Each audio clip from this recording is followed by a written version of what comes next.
guys. Thanks for tuning in today. So today I have something sort of different for you.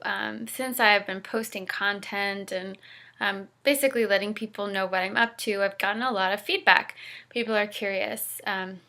Mostly people want to know, how do you meditate? Can you give me some tricks, some insights, some tips about how I can start to get into meditation? I've heard that it's really helpful. I see a lot of people talking about it. I see that they seem to find benefit from it. I don't know how to tap into it myself. So if that's you, you're in luck, because today I'm going to share a little bit about my own personal experience with meditation, and I'm actually going to share something that I'm really excited for that's, how to put this? How do we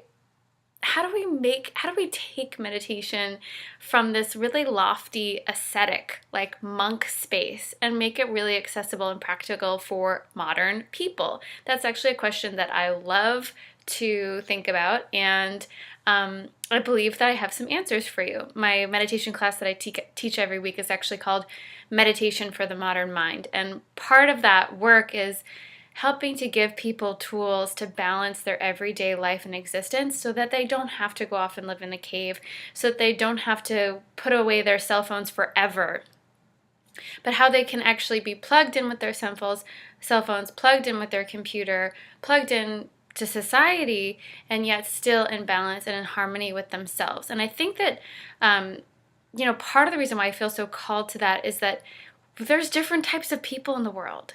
And what we're encountering nowadays is that being spiritual, being connected, believing in a higher purpose, believing in a higher mission does not mean that you need to go live in a cave.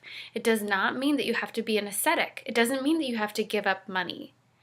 What modern people are being asked to do, and not all of them, for some people that is their calling, I want to make that clear, but for other people whose calling that is not, we're actually being asked how we can find balance, how we can handle money, how we can navigate society and our iPhones and Facebook and YouTube, and do that all in a way that is in alignment with who we truly are.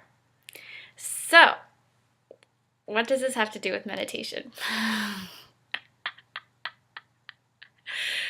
When people come to my class, some of them, and I'm sorry, I don't mean to disrespect people's meditation practices, and everybody has a thing that calls to them. So if something works for you, by all means, use that thing.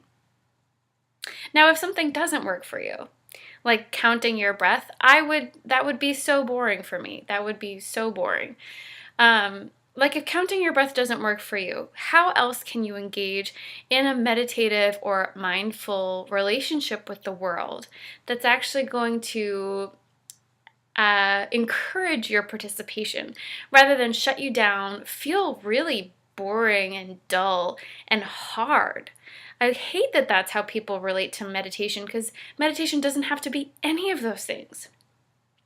So if you've tried other meditation styles and you feel like it's dull, it's boring, you just counted a bunch of breaths, or I don't know what, you haven't found a style that works for you, I'm gonna give you a little insight here. Okay, so you don't have to be in a relationship for this, but you could be. That might be a good way to practice it. What is meditation doing? Meditation is helping us to become more present with ourselves. Some forms of meditation are becoming more present with like higher spiritual realms, transcendent.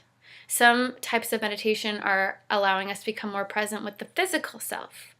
Our physical senses, our touch, our smell, our taste, our hearing, all of those things. So one really fun way to get in touch with your physical self, which is no lower than or less than your spiritual or higher self, but only of a very different density, is to engage in touch, in slow touch, where you concentrate with all of your focused awareness on the aspect of you that's being touched.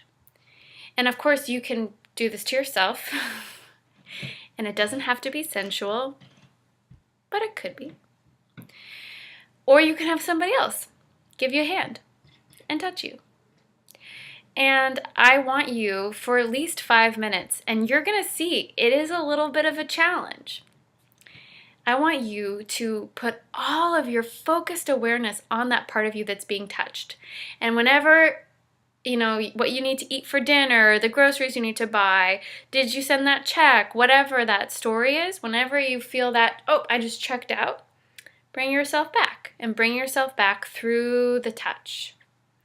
And practice that with yourself, or perhaps an individual that would like to practice with you. If you do that, I would love to hear some comments about how that went for you and how you experienced it. But my point in sharing this is A, I really hope you do try that out because it's fun. And B, I just want to open your minds about what meditation is, what it can be, and the fact that we live in modern society and we don't have to live in ascetic monkhood states if that's not who we are. And we can be every bit as spiritual and every bit as transcendent and every bit as sacred just by coming into the present moment, becoming more physical, appreciating the physical, and doing that in a way that can be fun for us, that can be playful, that can be juicy, that can be exciting, right? Rich. Meditation for me is rich. It's so multidimensional. And that's why I love it. So play around, see what happens, enjoy, and let me know how it goes. Much love to you.